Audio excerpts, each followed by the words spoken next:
এখানে একটি বিষয়, সেটি হচ্ছে সম্প্রতি এবছর হজ্জে গিয়ে একজন বাংলাদেশি ভিক্ষা করেছেন এবং ধরাও পড়েছেন। পুলিশে তাকে ধরে নিয়ে গেছেন। এখন প্রশ্ন জাগে যে ইসলামী শরিয়ায় যে ভিক্ষাবৃত্তি, সেটা বাংলাদেশে আপনি অনেক সময় দেখবেন যে কাউরান বাজারে গাড়ির সিগন্যালে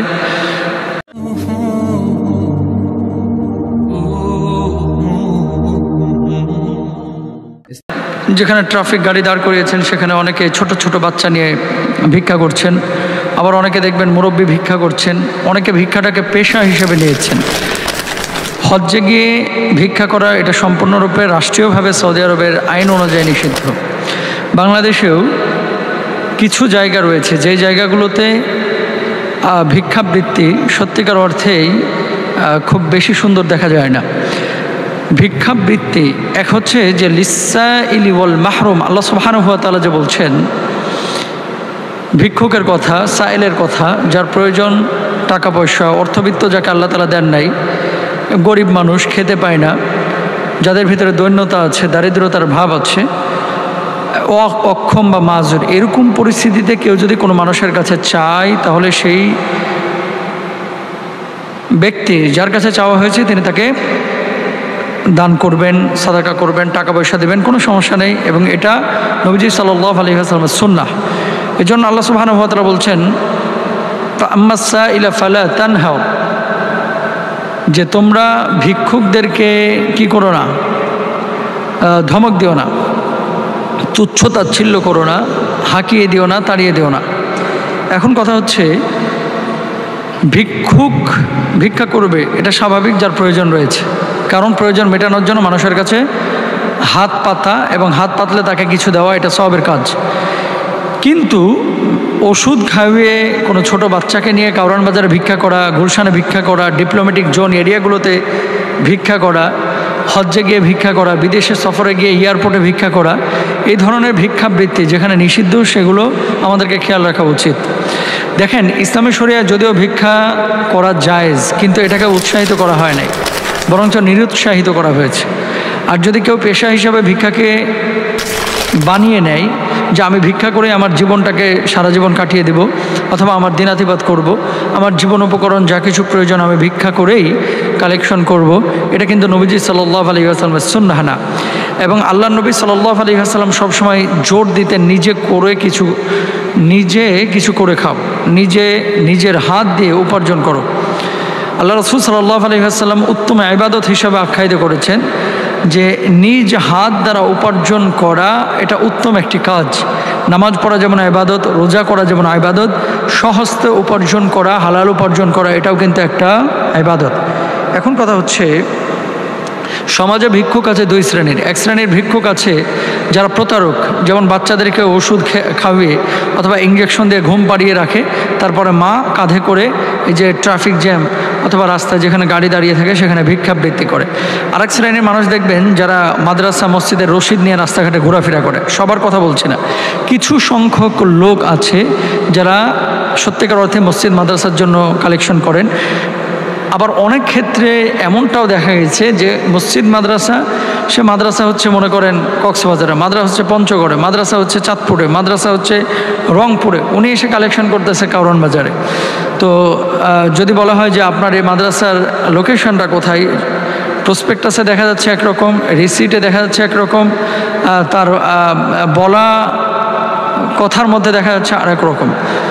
তো যাই হোক, আপনার কাছে কেউ যদি সাহায্য চায় আপনি সাহায্য করার চেষ্টা করবেন, কিন্তু স্পষ্টভাবে যদি আপনি বুঝেন যে লোকটা প্রতারক অথবা অর্থ নিয়ে নেশা করতে পারে অথবা এখানে প্রতারণার আশ্রয় নিচ্ছে, তাদেরকে সহযোগিতা করবেন না। এবং এই সমস্ত জায়গায় ভিক্ষাবৃত্তি করাটাও কিন্তু ইসলামী শরিয়ায় জায়েজ নেই। যেমন আল্লাহ রাসূল সাল্লাল্লাহু আলাইহি ওয়াসাল্লামের একটি হাদিস, ওয়ানিল হুসাইন ইবনে আলী রাদিয়াল্লাহু তাআলা আনহুমা, হাদিসটি বর্ণনা করেছেন হুসাইন ইবনে আলী রাদিয়াল্লাহু তাআলা আনহু। আলহামদুলিল্লাহ, আল্লাহ রাসূল সাল্লাল্লাহু আলাইহি ওয়াসাল্লামের নাতি তিনি হাদিস বর্ণনা করেছেন। তিনি কি বলছেন? ক্বালা রাসূলুল্লাহ সাল্লাল্লাহু আলাইহি ওয়াসাল্লাম লিসাইলি হাক্কুন ওয়া ইন জাআ আলা ফারাসিন। আল্লাহ রাসূল সাল্লাল্লাহু আলাইহি ওয়াসাল্লামের কলিজার টুকরা দৌহিত্র হযরত হুসাইন রাদিয়াল্লাহু তাআলা আনহুমা তিনি বলছেন, রাসূল সাল্লাল্লাহু আলাইহি ওয়াসাল্লাম বলেছেন ভিক্ষুকের হক রয়েছে যদিও সে ঘোড়ায় চড়ে আসে। দেখেন প্রিয় ভাইয়েরা আমার, একটা বিষয়, আপনারা কিন্তু অনেক সময় ভিক্ষুক, সে কি সত্যিকার অর্থেই ভিক্ষুক, সায়েল, মাহরুম, অর্থাৎ তার অর্থের প্রয়োজন, নাকি আসলে এটাকে পেশা বানিয়ে নিয়েছে, তার কোনো প্রয়োজন নেই। আপনি টাকা দিয়েছেন কিন্তু সে প্রতারণা আশ্রয় নিয়েছে। অনেক সময় হাত আছে কিন্তু হাতটাকে সে গোপন করে রাখে, আড়াল করে রাখে। পা আছে অথচ লুলার ভাব ধরে, চোখ আছে অথচ অন্ধের ভাব ধরে, মুখ আছে অথচ বোবার ভাব ধরে। এরকম কিন্তু অনেক ভিক্ষুক সমাজের মধ্যে দেখা যায়।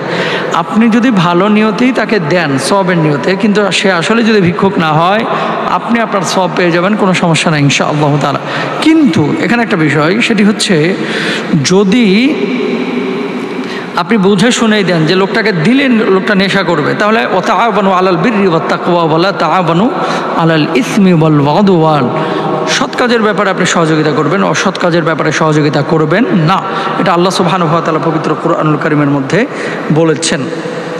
এখন আমি সকলেই একটা গল্প পড়েছিলাম, প্রবন্ধ পড়েছিলাম স্কুল লাইফে, যে নবীজির শিক্ষা করুণা কো ভিক্ষা, একটি কথা আমরা সকলে জানি।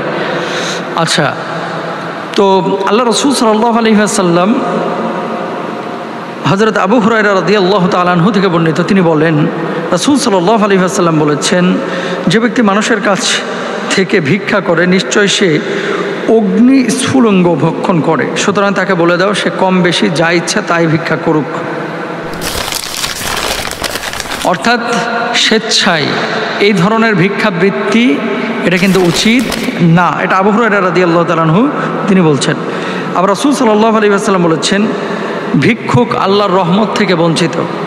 আব্দুল্লাহ ইবনে ওমর রাদিয়াল্লাহু তাআলা আনহু থেকে বর্ণিত, তিনি বলেন রাসূল সাল্লাল্লাহু আলাইহি ওয়াসাল্লাম বলেছেন, যে মানুষ মানুষের কাছে ভিক্ষা করে সে এমন অবস্থায় বিচারের দিন উপস্থিত হবে যে তার মুখে কোনো মাংসই থাকবে না। যারা প্রতারণা আশ্রয় নেয় বিশেষ করে তাদের কথা বলা হয়েছে। হযরত ওমর রাদিয়াল্লাহু তাআলা আনহুর মতে সন্দেহজনক জীবিকা ভিক্ষাবৃত্তি অপেক্ষা পছন্দনীয়। ভিক্ষাবৃত্তি যে কোনো বৃত্তি নয়, বিশ্বনবী কর্তৃক সংগঠিত একটি ঘটনায় তার প্রমাণ বহন করে, যা অনেকেরই জানা। ভিক্ষা করতে এসেছে, নবীজি সাল্লাল্লাহু আলাইহি ওয়াসাল্লাম তাকে কুড়াল কিনে দিয়েছে যে তুমি কাঠ কেটে জীবিকা নির্বাহ করো।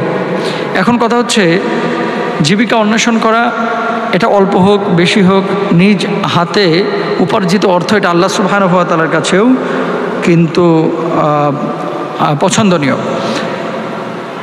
ভিক্ষাবৃত্তি যারা করেন তাদের ব্যাপারে আল্লাহ রাসূল সাল্লাল্লাহু আলাইহি ওয়াসাল্লাম একটি হাদিস রয়েছে, আল ইয়াদুল উলিয়া খায়রুম মিনাল ইয়াদিস সুফলা, ওপরের হাত নিচের হাতের চেয়ে উত্তম। অর্থাৎ দাতার